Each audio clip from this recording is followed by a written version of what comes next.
M Radio, Malika sans complexe. L'interview. Mentissa, auteure, compositrice, interprète belge de 24 ans, a été révélée en 2021 lors de la saison 10 de The Voice, où elle est la protégée de Vianney, qui va d'ailleurs lui écrire par la suite le tube Et bam.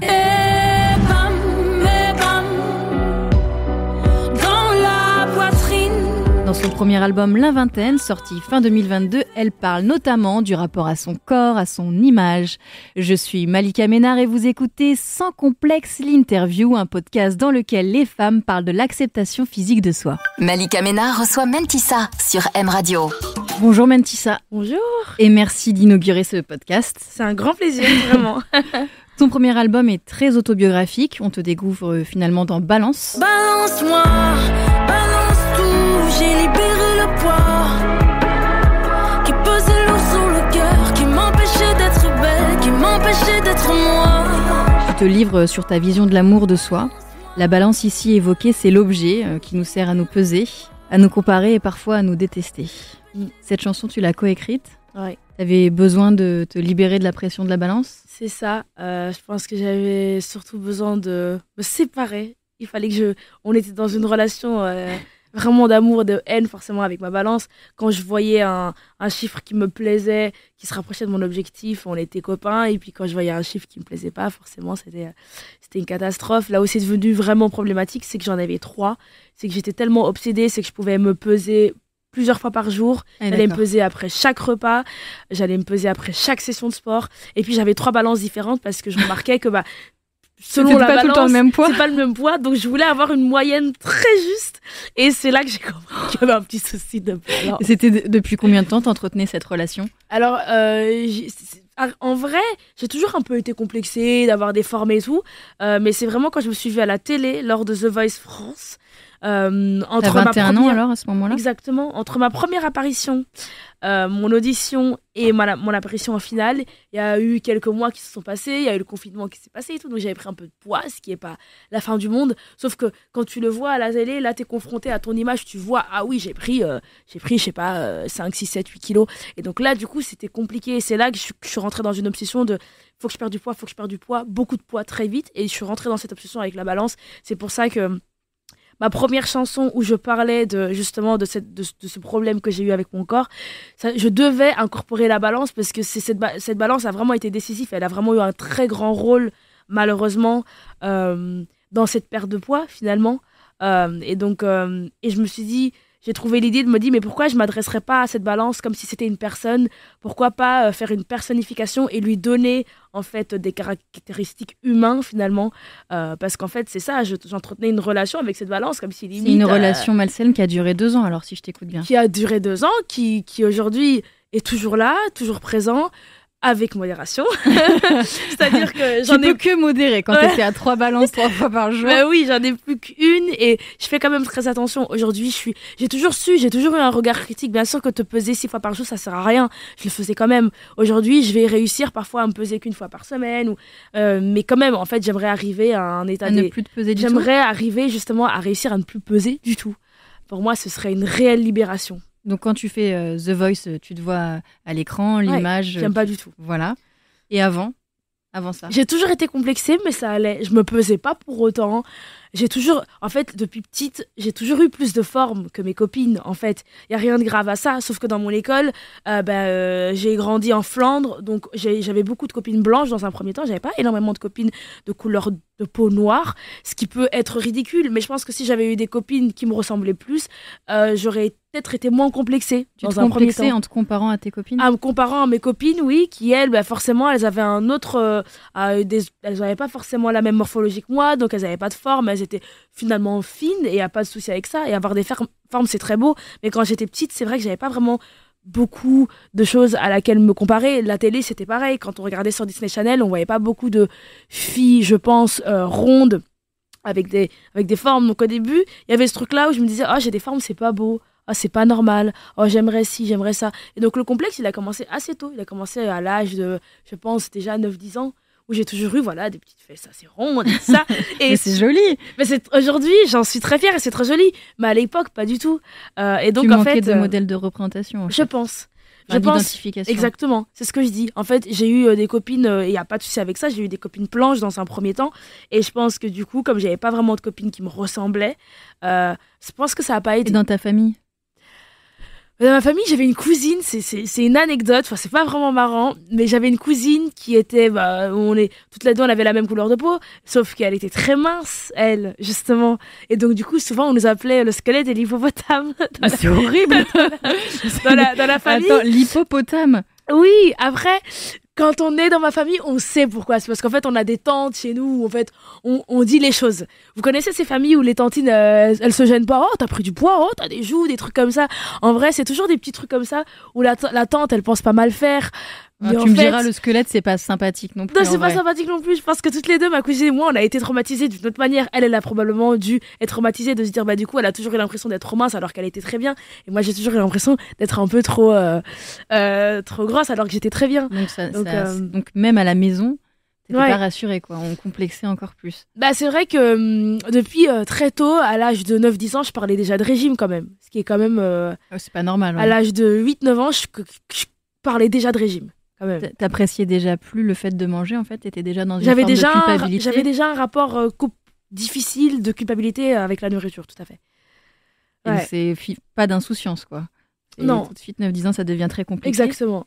Et justement, quand t'écris cette chanson, est-ce qu'il y a aussi un message que tu veux délivrer aux femmes mais bien en général, sûr, il y a un message que j'ai envie de délivrer de tolérance envers soi-même. On parle beaucoup du regard des autres et quand les gens te jugent, etc. Mais on parle pas assez du regard que toi-même tu peux te porter. Moi, j'ai eu un regard dévastateur sur moi-même pendant 2 ans où j'étais en tournée avec Vianney, où je le disais à personne, mais où je mangeais peu, voire presque parfois affamée, pas. En fait. Exactement. Et sur j'allais scène, manger comment tu faisais? je sais pas j'ai survécu, mais c'était alors ce que je faisais, c'est que j'allais je me couchais tôt et je me réveillais très tard. Comme ça, le moins de temps j'étais réveillée en journée, le moins de temps je pouvais tenter. C'est une bonne technique, hein. Mais c'est fou, là je vous rencontre plein de trucs que j'ai jamais dit. Donc je sais que les gens... Mais c'est le but de pour moi, c'est le but de cette interview, c'est l'acceptation de soi, mais c'est aussi dire la vérité. Je vais pas mentir et dire que mais j'ai eu un comportement... le juge le plus dur, c'était pas les autres. C'était toujours moi. Moi, les autres, au contraire, j'ai un copain, j'ai ma maman, j'ai Vianney, qui m'ont toujours tous dit, mais même au label, qui m'ont toujours tous dit, mais Mélissa, t'es très bien comme ça. Et on se le confirme là, hein, encore. Mais c'est gentil. Vraiment. Mais oui, j'ai toujours été un peu complexée dans mon enfance et dans mon adolescence, mais je le vivais assez bien. C'est-à-dire, c'était un complexe de juste de me dire, oh, c'est vrai que si j'avais quelques kilos en moins, je me porterais bien, mais sans m'attarder ou sans me poser trop de questions ou sans vraiment me mettre dans des régimes draconiens. C'est vraiment là, c'est juste après The Voice. Parce qu'en fait... c'est toi quand tu t'es vu, mais le retour, t'as pas eu de commentaires négatifs? Jamais, j'en ai pas eu un. Mais moi, j'ai vu, c'est ça le problème, j'ai vu à la télé, mais j'ai dit, mais je ressemble à un chipmunk là, qu'est-ce qui se passe? J'ai vu. En fait, le problème, c'est que je pense que si j'étais arrivée à The Voice, que j'avais avec cette prise de poids là, ça aurait pas été un problème. Mais le problème, c'est qu'il y a eu quelques mois entre mon audition et la finale, et donc j'ai vu vraiment à la télé, j'ai vu les deux, la différence, j'ai fait ah non, c'est pas possible. Et c'est devenu. Mais ça arrive dans la vie d'avoir un poids qui fluctue. C'est normal. Mais c'est ça, et c'est surtout ça, c'est que c'est pas grave. Il n'y a pas de souci dans le fait de prendre un peu de kilos, d'en perdre, c'est même bien. En fait, c'est la vie, c'est ton corps, en fait, il fait sa vie, c'est beau. Mais surtout si t'avais eu aucune remarque, parce que parfois les gens sont durs sur les réseaux notamment. Mais en fait, je pense que c'est ça. En fait, je pense que j'appréhendais. J'ai eu peur. Je me suis dit, oulala, les gens, ils vont me critiquer, les gens, ils vont dire que. Donc, du coup, comme j'arrivais en plus aussi à ce stade où je venais de signer en maison de disque, c'était mon premier contrat, j'allais faire mes premiers clips, mes premiers concerts, j'étais en mode oulala, il faut que je perde beaucoup de poids là, parce que là, la prochaine apparition, à chaque fois que les gens ils me voient, ils doivent se dire oh, elle a perdu du poids. C'était devenu une mais là je rigole parce qu'avec du recul, je sais que c'était ridicule. On s'en moque de la prestation, ce qui compte c'est qu'ils se disent que t'as perdu du poids. C'était limite un peu ça, c'était une catastrophe, vraiment c'était catastrophique. Mais est-ce que tu penses que ça a vraiment stoppé là? Alors, je pense que je suis dans une approche quand même différente où je me rends compte de beaucoup de choses et je pense que c'est quand même beaucoup mieux qu'il y a un an. Après, je pense que non. Je pense que c'est quelque chose qui est tellement ancré, c'est vraiment des graines qui sont enfouies en moi de manière très profonde que je pense que ça part pas du jour au lendemain. Je pense que c'est vraiment un travail que tu dois faire c'est con, mais tous les jours se réveiller le matin, déjà se regarder et de dire je suis belle. Tu le fais? Même si à chaque fois je me dis je vais le faire et je le fais un jour et après j'arrête très vite. Je suis pas quelqu'un de très discipliné. Tu recommences moi. là dès demain. Mais je recommence et juste déjà de faire ça, même si t'y crois pas, à force de le faire chaque jour, tu vas finir par y croire.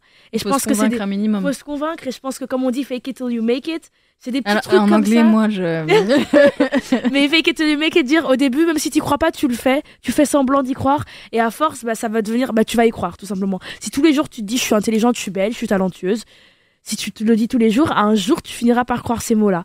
Et donc je pense que c'est de l'attraction positive que tu dois mettre en place et c'est plein de petites habitudes que j'ai pas eu forcément parce que j'ai eu un comportement toxique envers moi-même depuis tellement longtemps qu'il faut que j'installe et que je pense qu'avec le temps et des années parce que je pense vraiment que c'est le chemin, c'est le parcours d'une vie de ça a l'air de quand même beaucoup travailler sur toi déjà très jeune. Mais j'essaie parce que je sais que c'est hyper important et parce que je me dis en fait il y a plein de petites filles noires, blanches, peu importe ou avec des formes qui sont là en fait, qui me regardent et j'ai tellement envie de les aider parce que j'ai envie de leur dire à votre âge j'ai été comme vous et ça a été une erreur et j'ai pas envie que certaines petites filles ou même petits garçons refont les mêmes erreurs, donc j'ai envie d'aider parce que je sais que c'est dur, je sais qu'en plus on est dans des temps où il y a les réseaux sociaux, où il y a beaucoup de filles qui se retouchent des Photoshop, etc.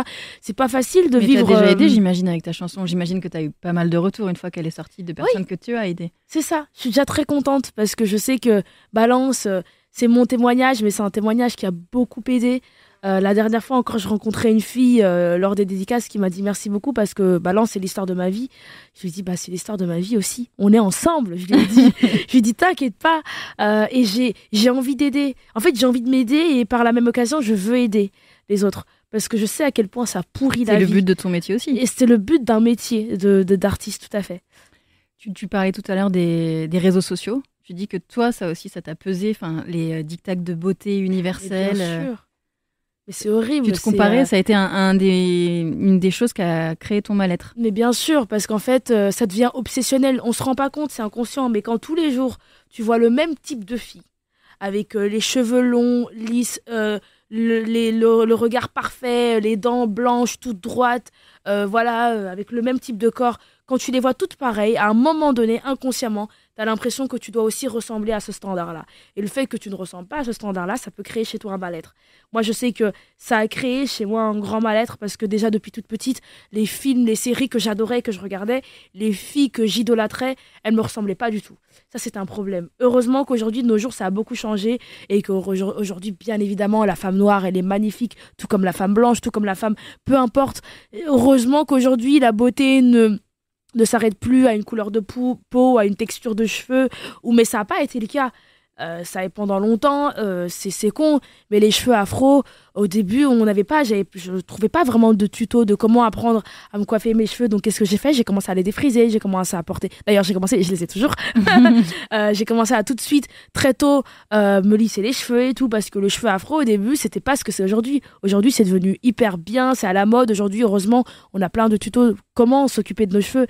À l'époque, il n'y avait pas tout ça. Donc, il y a eu tout un chemin qui a fait qu'aujourd'hui, heureusement, être une fille noire dans la société, c'est cool, c'est facile, mais ça n'a pas toujours été le cas. Je pense qu'il ne faut pas oublier de dire ça aussi. C'est qu'être une fille noire, il y a 10-15 ans, c'était pas pareil quand même. Faut le dire. Oui, mais les réseaux sociaux, c'est plus récent. Le fait que ça ait créé ce mal-être, c'est plus récent. Alors qu'il y a aussi une autre utilisation des réseaux où tu peux avoir plein de beautés différentes. Justement, il y a tout un mouvement body positive. C'est ça qui est cool aujourd'hui. Ce mouvement t'a pas aidé ? Exactement. Si, ce mouvement m'a beaucoup aidé. Justement, je suis pas mal de comptes et je remercie d'ailleurs toutes ces influenceuses, toutes ces filles qui se montrent et qui s'acceptent sur les réseaux parce que ça aide tellement. J'aimerais y arriver. Je suis pas encore à cette étape-là où je montre genre toutes les parties de mon corps complètement découvert et tout, mais j'adorerais parce que je sais pas, j'ai l'impression qu'elles sont tellement libres et c'est ce que j'aimerais en fait, être super libre et me dire oui, j'ai des petites imperfections, mais ces imperfections font que je suis moi. Donc quelque part, c'est des imperfections parfaites finalement. Et c'est ce qui te rend unique, finalement. Est-ce que tu as des comptes que tu recommanderais de suivre pour faire du bien ? J'ai un compte d'une fille qui s'appelle Maya, il me semble. Je pense que c'est Maya de Witz, mais je suis pas sûre 100%. Donc, il y a ce compte-là aussi. Je recommande Léna, parce qu'en vrai, moi, Léna, c'est une influenceuse. Alors, on se ressemble pas du tout, physiquement ou quoi, mais qui m'a beaucoup aidée, parce que c'est vraiment une influenceuse, je trouve, qui en fait, qui est restée elle-même, qui est très authentique, qui a parlé de plein de trucs, qui a parlé de ses angoisses, qui a parlé aussi de ses complexes à un moment donné, qui a parlé de ses cheveux et tout. Je trouve qu'elle a une approche de l'acceptation de soi tellement intéressante. Moi, elle m'a beaucoup aidée, donc c'est pour ça que la situation tellement de monde, donc cœur sur elle. Et puis il y a plein d'autres comptes, mais en fait, j'ai pas les noms là tout de suite. Mais parce que j'en suis beaucoup trop, je crois, justement. Je suis tellement de compte. Justement, quel usage il faut faire des réseaux sociaux pour essayer de se protéger ou de se faire du bien? Alors moi, ce que j'ai fait à un moment donné, ça m'a beaucoup aidé, c'est que j'ai commencé à vraiment unfollow pas mal de comptes qui ne m'aidaient pas du tout.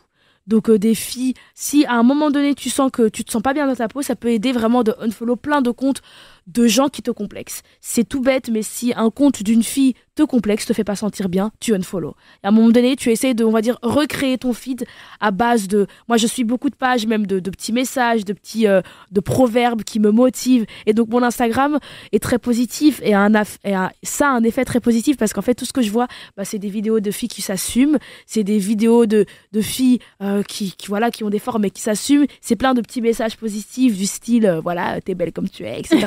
Des trucs comme ça. C'est très cliché, c'est très gnognon, oui, mais ça aide. Ça fait du et bien. Donc, tout ce que tu peux faire pour t'aider, il faut le faire. S'il faut même te couper ou faire une rupture des réseaux sociaux, j'ai voulu à un moment donné, je pouvais pas parce que j'ai un métier qui fait qu'on doit quand même être sur les réseaux sociaux. Mais si tu peux te le permettre, mais coupe les réseaux.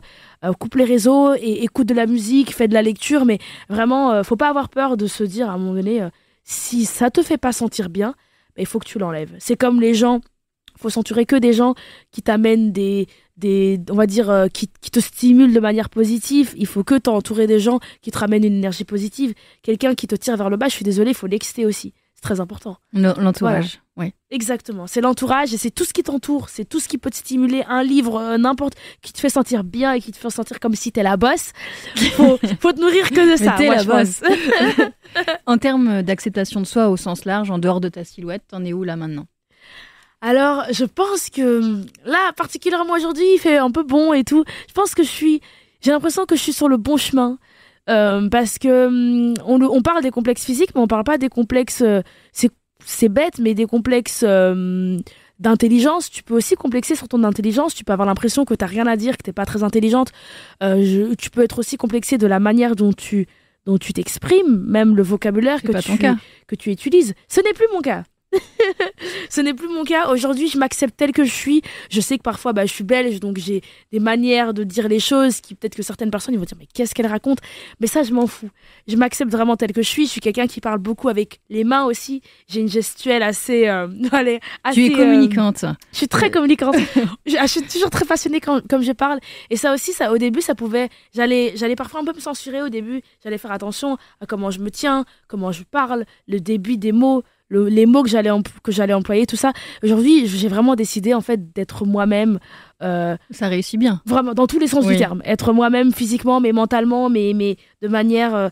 parce qu'en fait, c'est comme ça que je me sens le plus heureuse. Et encore une fois, on parle de liberté, c'est ça. C'est qu'à un moment donné, tu te crées une petite prison dorée où en fait, tu t'emprisonnes toi-même dans ta propre tête, où tu veux ressembler à quelque chose et tu veux te comporter d'une certaine manière.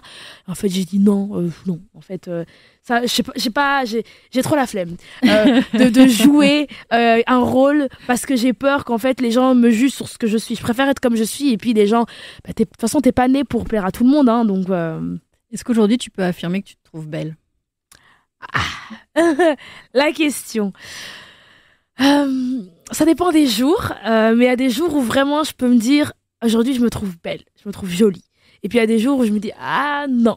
Mais ce qui est déjà bien, c'est qu'aujourd'hui il y en a. Il n'y en avait pas du tout? Non, fut un temps il n'y en avait aucun. Fut un temps j'évitais les miroirs, j'évitais les photos, j'évitais tout ça parce que j'aimais pas. Aujourd'hui il y a des jours où vraiment, et même quand je me sens pas belle, encore une fois, je suis dans ce truc où si j'y crois pas, je le dis quand même. Je regarde dans le miroir, je dis t'es belle.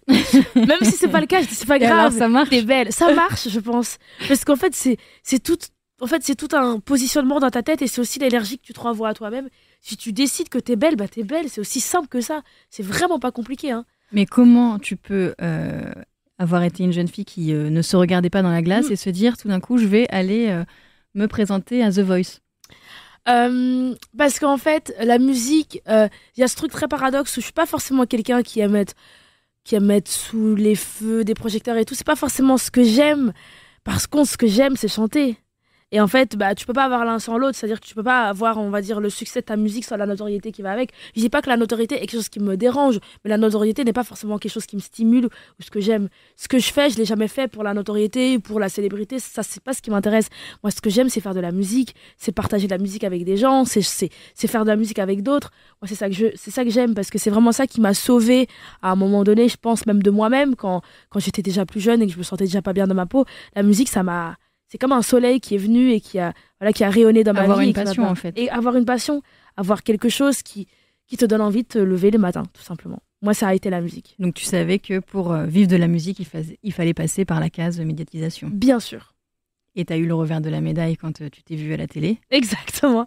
Et j'ai fait, ah, ok, c'est pas si simple que ça. Mais maintenant, j'ai l'impression que t'as fait vraiment beaucoup de chemin en très peu de temps, finalement. J'ai fait énormément de chemin, parce que c'est bête, mais je suis quelqu'un qui est très... je trouve que c'est très important d'être conscient de tout ce qui se passe à l'intérieur de ta tête. La santé mentale, pour moi, c'est le sujet number one, vraiment, dans la vie. Tu t'es déjà exprimé dessus, non ? Je parle de plus en plus dessus, parce que je sais que, en fait, on se rend pas compte de toute la place que ça prend, la santé mentale. Et qu'en fait, si t'es pas bien dans ta tête, c'est très compliqué d'être bien dans ton métier et d'être bien avec les gens qui t'entourent. C'est très dur. Donc, quand ça va pas bien, il faut vraiment prendre le temps de faire pause et d'aller chercher, d'aller titiller au plus profond de soi. Mais qu'est-ce qui va pas ? De comprendre les éléments déclencheurs aussi, tout simplement. Moi, et toute seule, t'arrives à faire ça ? Oui, j'arrive à... Sans te faire aider. T'arrives à faire toutes ces analyses. Pour l'instant, oui. Super forte. Oui, parce que je suis très intéressée par ça aussi. Donc, j'écoute beaucoup de podcasts aussi. J'écoute plein de trucs. Je fais de la lecture sur ce genre de choses parce que ça m'intéresse aussi. C'est vraiment quelque chose qui m'intéresse beaucoup, la psychologie humaine, le comportement humain, pourquoi l'humain est tel qu'il est. C'est déjà quelque chose qui m'inspire de base. Donc, du coup, je suis un peu mon propre cobaye. J'essaie de décortiquer parfois pourquoi je suis comme ça, pourquoi je suis complexée et tout. Et finalement, tu te rends compte qu'en général, ça remonte toujours à très, très, très, très loin. Et puis, il faut essayer de se déconstruire de toutes ces, on va dire, ces pierres bancales sur lesquelles on s'est construit pour en mettre des nouveaux. Et je pense que c'est comme ça que tu construis une nouvelle toi. On est ravis de rencontrer la nouvelle toi, la nouvelle Mentissa. En construction. Mais c'est pas mal. J'aime bien terminer l'interview avec 3 questions. Oui. Est-ce que tu peux nous donner ta définition de la beauté ? Ah, la définition de la beauté, c'est... pour moi, je dirais, aujourd'hui, c'est la paix. C'est la paix. Je pense que déjà, la beauté, c'est pas du tout quelque chose d'extérieur, de base, c'est déjà quelque chose de l'intérieur. Je pense qu'en vrai, une femme, peu importe à quoi elle ressemble, quand elle se sent confiante, tout de suite, elle a du charisme, en fait. Je peux venir être là et je peux avoir un comportement un peu... genre, tu sens que je suis renfermée sur moi-même, ou je peux venir avoir le grand smile et tout de suite, tu vas avoir l'impression que je suis beaucoup plus belle alors que j'ai le même visage. Je pense que déjà, c'est ça, en fait. C'est si t'es confiante, si t'es en paix. C'est beau, la beauté, c'est la paix, donc. Pour moi, la beauté, c'est la paix. Vraiment. C'est une paix intérieure qui fait que du coup, tu radies cette énergie. Et donc, du coup, les gens traduisent ça comme de la beauté, je pense. Comment tu dis ciao au complexe ? Comment tu dis ciao au complexe ? Je sais pas, à un moment donné, c'est un truc dans ta tête. Je pense que c'est un bouton dans ta tête où tu dois juste te dire je m'en fous. En fait, je m'accepte telle que je suis, avec mes formes, avec mes fesses. Les fesses sont très présentes dans cette interview. Non, mais là, j'ai dit mes fesses, mais ça peut être n'importe quoi. C'est parce que moi, ça a été mon tout premier complexe. La première chose, je me rappelle, la partie du corps sur lequel j'ai complexé au tout début, c'était vraiment ça. Je me suis dit, mais pourquoi mes fesses, elles sont comme ça ? Je comprends pas. Je dis, pourquoi je comprends pas. Et aujourd'hui, j'en suis très, très, très fière de mes fesses. Et de mes cuisses aussi. Il faut le dire. Je pense qu'à un moment donné, tu dois juste te dire, je m'en fous. Ça, moi, ça marche. À un moment donné, j'ai dit, je m'en fous. Voilà, je m'en fous, je suis bien comme ça et tout va bien. Voilà. Est-ce que tu peux nous donner le mantra qui ne te lâche pas ? C'est « je fais de mon mieux ». C'est une phrase que je me dis souvent. Dès que je sens que je commence à être dépassée par mes pensées négatives et que je sens que ça me ronge, je me dis, en vrai, Mentissa, tu fais de ton mieux, tu as toujours fait de ton mieux et c'est très très bien. Et en fait, ne pas se mettre de pression, ne pas se dire que à cette époque-là de ma vie, j'aurais peut-être déjà dû être ci ou j'aurais peut-être déjà dû être là. Ou même aujourd'hui, je sais que je suis encore quelque part dans un processus où j'essaie de perdre du poids. Et parfois, je me dis, j'ai pas perdu les 2 kilos que je voulais, ça me saoule. Et puis, je me dis, en vrai de vrai, tu fais de ton mieux. Et c'est ce qui compte. Et je pense que c'est vraiment la phrase qu'on a souvent besoin d'entendre, tous, peu importe en fait ce que tu traverses, c'est qu'on fait tous de notre mieux et puis c'est tout en fait. Et c'est déjà très très très très bien. Sortir de son lit, c'est déjà très bien. Ah oui, d'accord, ça va alors.